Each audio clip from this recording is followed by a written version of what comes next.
Hi friends, 69,000 शिक्षक भर्ती में एक बार फिर से आपका स्वागत है।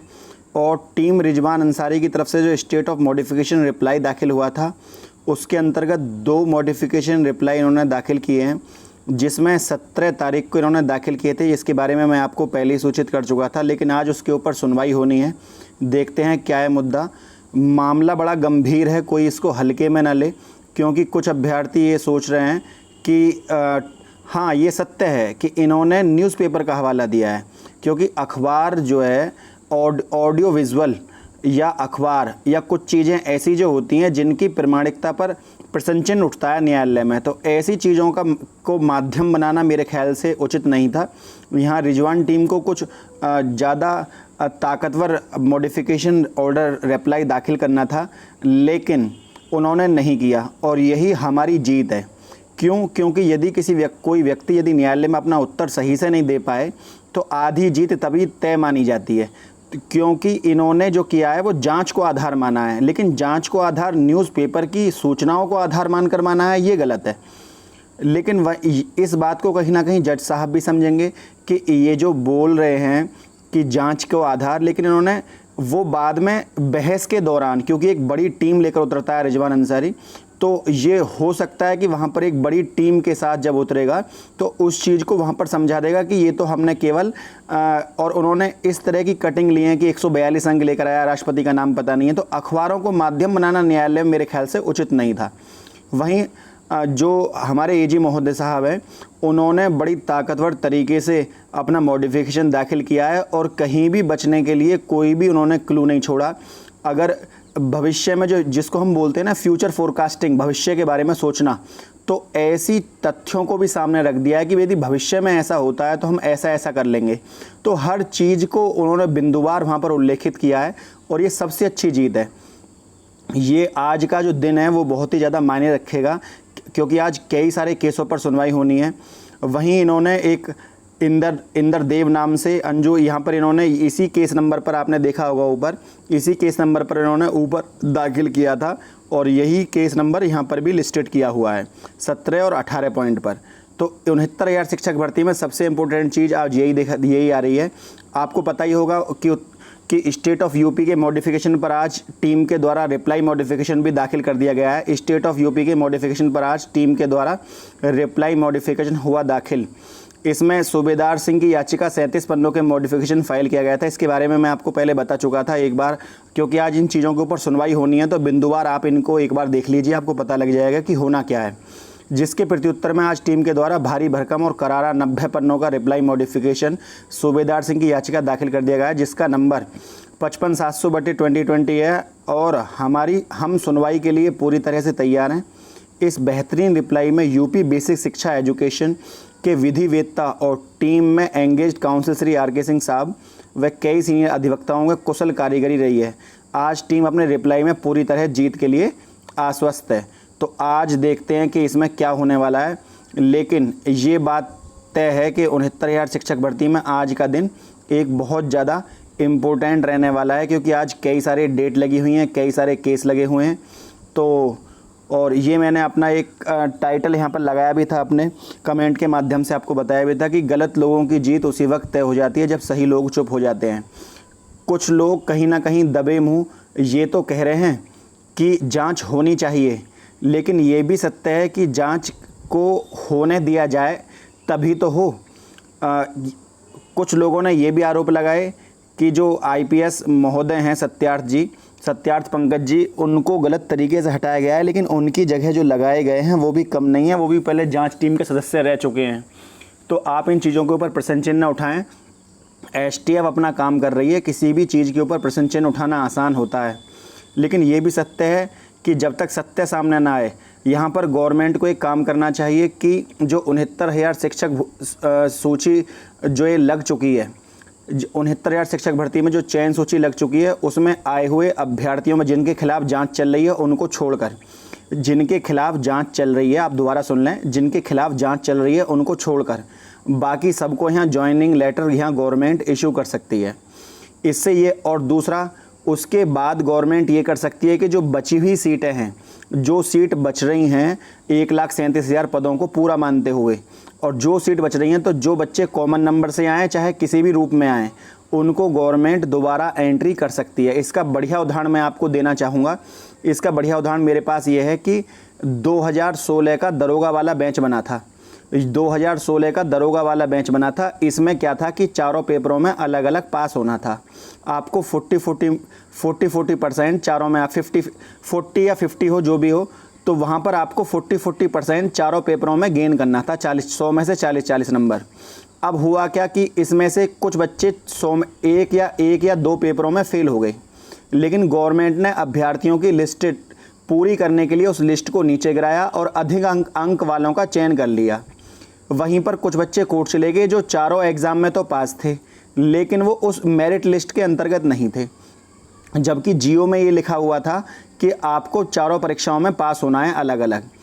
तो वहाँ पर ऐसे अनुरूप में क्या किया गया, वहाँ पर ये किया गया कि जो 2016 का जो दरोगा वाला बेंच है, वो उन बच्चों ने ट्रेनिंग कर ली जो चयन सूची में थे, जो किसी एक परीक्षा में पास थे लेकिन मेरिट चयन सूची में वो बने हुए थे। अब जो चयन सूची में बने हुए थे उन्होंने शस्त्र की नॉलेज ले ली। गवर्नमेंट ने ये कहा कि अब इन्हें शस्त्रों का ज्ञान है, अगर हम इन्हें छोड़ देते हैं तो ये बाहर जाकर कुछ डाकू बने, चोर बने, शस्त्रों का इस्तेमाल कर सकते हैं क्योंकि हमने इनको ट्रेनिंग दे दी। उसके अंतर्गत क्या किया गया है, 2016 के अंतर्गत गवर्नमेंट यूपीएसआई में उनको भी नौकरी मिल गई है जो चयन सूची में थे, और जो चारों सब्जेक्टों में पास है अब उनको भी नौकरी दी जा रही है। तो यहाँ पर एक चीज़ बड़ी फैक्ट है कि 69,000 शिक्षक भर्ती में जो आदमी गलत है उसको आप बाद में भी निकाल सकते हैं बाहर। अब सरकार को ये अधिकार है कि जो व्यक्ति गलत है उसको बाहर निकाल दे, क्योंकि ऐसा लिखा हुआ है जीओ में पहले से ही आपके विरुद्ध कानूनी कार्रवाई की जाएगी। और जो सही है उनको आप नौकरी दीजिए, इससे अभ्यर्थियों का शिक्षण कार्य भी खराब नहीं होगा। दूसरा, आपके पास जो सीटें बची हुई हैं, यदि कोई इन होता है लिस्ट में तो आपने क्या कसम खा रखी है कि 69,000 बच्चे भर्ती करने हैं, जब आपको पता है लिस्ट में काफ़ी बच्चे आ रहे हैं तो आप इसको बढ़ा भी सकते हैं। और 69,000 नहीं है, इसमें 22,000 सीटें और अलावा हैं, क्योंकि टोटल जो वैकेंसी है वो 1,37,000 है। तो आप चयन ज्वाइनिंग देते हुए बाकी सब यदि इन या आउट होता है तो गवर्नमेंट के पास अधिकार है संख्या बढ़ाने या घटाने का। कोई व्यक्ति इन होता है तो उसको भी आप नौकरी देकर ट्रेनिंग पर भेजिए, बड़ी सिंपल से अच्छा प्रोसेस है। लेकिन सरकार की मनसा इस चीज़ों को लेकर, लोहा सिंह को लेकर मैंने आपको पहले ही बता दिया था कि इसकी जो दिनांक है वो अब जुलाई में चली गई है। जुलाई में इसके लोहा सिंह वाले उसके ऊपर, क्योंकि थोड़ा सा उसमें चेंज हो गया था तो उसको लेकर, लेकिन मज़ेदार पिटीशन थी लोहा सिंह की जी भी, क्योंकि उन्होंने ये कहा था कि 1,37,000 पद हैं और उसी के ऊपर ये सुनवाई होनी थी कि पद पूरे टोटल 1,37,000 हैं और 6 महीने में भर्ती करने का निर्णय दिया हुआ था। लेकिन जब भी कोई अच्छा होने के लिए होता है, आपने देखा होगा कि जब भी भर्ती में कुछ अच्छा होने वाला होता है तो उसकी डेट तो हमेशा लंबी लगती हैं, जुलाई, अगस्त, सितंबर। और जो कुछ बुरा होने वाला होता है उसकी डेट कल या परसों की मिल जाती है बड़ी आराम से। तो सबसे ज़्यादा मूड ख़राब करने वाली चीज़ें 69,000 शिक्षक भर्ती में ये भी हैं कि जब भी कोई अच्छा कार्य होने वाला होता है उसकी डेट तो लगती है कल की, परसों की, आज की, हो सकता है लंच के बाद वाली मिल जाए। और जो चीज़ें 22,000 सीटों को जोड़ने वाली, ये इस तरह की जो चीज़ें हैं, इन चीज़ों पर डेट जुलाई, अगस्त, सितंबर में सुनवाई होती है, लंबी डेट लगाई जाती हैं। तो आधे बच्चों का मूड तो इन चीज़ों को देखकर ख़राब होता है कि हमारी सुनवाई अब आगे होने वाली कब है। आज 69,000 शिक्षक भर्ती में जो टीम रिजवान है उन्होंने अपना मॉडिफिकेशन दाखिल कर दिया है। इन्होंने कई सारी वहाँ पर चीज़ें दाखिल की हैं, जिसमें कुछ महत्वपूर्ण बिंदु हैं। मैं आपको बताता हूँ कौन कौन से हैं। महत्वपूर्ण बिंदुओं में पहला पॉइंट ये है कि इन्होंने ये कहा है कि श्रीमान जी जांच चल रही है, जब तक जांच ख़त्म नहीं होती इस भर्ती पर स्टे लगाना चाहिए। अब इनका औचित्य क्या है? इनका औचित्य स्टे लगाना है या जांच कराना है? ये कुछ छुपा हुआ वार हो सकता है एक तरह का, क्योंकि जब आप जांच की बात कर रहे हैं तो आप स्टे लगाने की बात क्यों कर रहे हैं? और क्योंकि यदि आपका ध्यान जांच पर है तो स्टे पर क्यों है? और यदि आप स्टे लगाना चाहते हैं तो आप जांच को आड़े क्यों ले रहे हैं? क्योंकि जांच करना सरकार का काम है, आप तो नहीं कराएंगे ना। तो ये चीज़ें एक कहीं ना कहीं रोकने के लिए इस तरह की बातें की जा रही है। दूसरा पॉइंट जो है, इन्होंने ये कहा अखबारों के माध्यम से कि सर सभी अखबारों में और सभी राजनीतिक पार्टियां सब जानती हैं कि जांच चल रही है, तो ऐसे समय में भर्ती पर स्टे लगाना चाहिए जब तक ये जांच पूरी नहीं होती। ये बात जज साहब को भी मालूम है कि जांच चल रही है, लेकिन जज साहब को ये भी मालूम है कि जुलाई अगस्त सितंबर में जब भी स्कूल खुलेंगे शिक्षकों की कमी है। बच्चा वहाँ आकर जो गरीब बच्चे हैं सरकारी स्कूलों में पढ़ते हैं उनको शिक्षक नहीं मिलेगा तो पढ़ाई कहाँ से करेंगे। तो शिक्षकों को वहाँ पर सही समय से भेजना भी सरकार की ही जिम्मेदारी है, न्यायपालिका की जिम्मेदारी है। तो सरकार यहाँ दोनों चीज़ें चल सकती हैं, कोई प्रॉब्लम नहीं है। यदि आप जांच करते हैं, ये सत्य है कि जांच होनी भी चाहिए, लेकिन जिनको जॉइंट लेटर मिलता है और आपको पता है तो आप पहले से ही एक सरकार हमारी जो पीएनपी है वो एक विज्ञप्ति जारी करे कि यदि कोई व्यक्ति काउंसलिंग में भाग लेता है और बाद में गलत पाया जाता है तो उसके घर की कुर्की की जाएगी, उसके विरुद्ध कानूनी कार्रवाई की जाएगी और इतनी धाराओं के लगभग 10-15 धाराएं वहाँ लिखी हों, इतनी धाराओं के अंतर्गत उसके विरुद्ध कानूनी कार्रवाई की जाएगी। तो जो व्यक्ति गलत है वो काउंसलिंग में खुद ही भाग नहीं लेगा और जो सत्य है वो जॉइनिंग लेटर उसको मिल जाएगा, कोई दिक्कत ही नहीं है। तो पहले से ही वो उन व्यक्तियों को इतना डरा दिया जाए कि वो व्यक्ति जो गलत आदमी है वो जॉइनिंग में भाग ही ना ले। तो बड़ा सिंपल सा प्रोसेस है यहाँ पर। दूसरा, इससे ये अच्छा होगा कि जो पात्र हैं उनको तो नौकरी मिल जाएगी, लेकिन यहाँ पर एक मुद्दा और भी है, क्योंकि जो ऋषभ मिश्रा वाला मुद्दा है उसमें आपको पता होगा कि 69,000 शिक्षक भर्ती में क्या हो रहा है कि इसमें इन्होंने जो कॉमन नंबर मिलने थे वो कॉमन नंबर नहीं मिले हैं, और यदि कॉमन नंबर मिलते हैं तो ऐसी स्थिति में चयन लिस्ट ऊपर नीचे हो सकती है, ये सत्य है। तो उसका भी जल्दी से ऑर्डर आने वाला है, उसका भी पता लग जाएगा क्या है। और यदि इन या आउट होते हैं तो सरकार इतने पदों को उसमें बढ़ा दे, कम से कम जिनका चयन सूची में नाम है उनको तो प्रॉब्लम ना हो। सरकार सबको नौकरी दे, जो बॉर्डर लाइन पर हैं उनको दे, जिनका चयन सूची में नाम है उनको दे, जो लो मेरिट है उनको दे।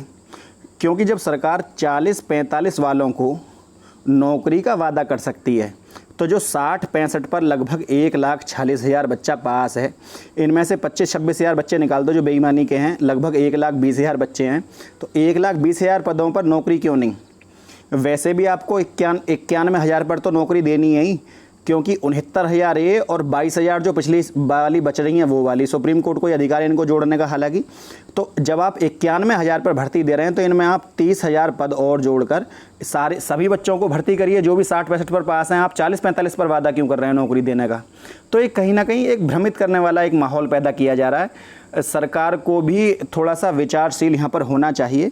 सभी अभ्यर्थियों को नौकरी मिलनी चाहिए जो भी 69, क्योंकि ये 2 साल की तपस्या है। एक बच्चा 2 साल तक इंतजार कर रहा है कि कब किस दिन कोई अच्छी न्यूज़ सुनने के लिए मिलेगी, लेकिन इसको एक तरह की मानसिक प्रताड़ना कहते हैं, मेंटली टॉर्चर, कि एक बच्चा डेली देखता है वीडियो की आज पता नहीं क्या क्या हो जाएगा भर्ती में, कल को पता नहीं क्या हो जाए, परसों को पता नहीं क्या हो जाए।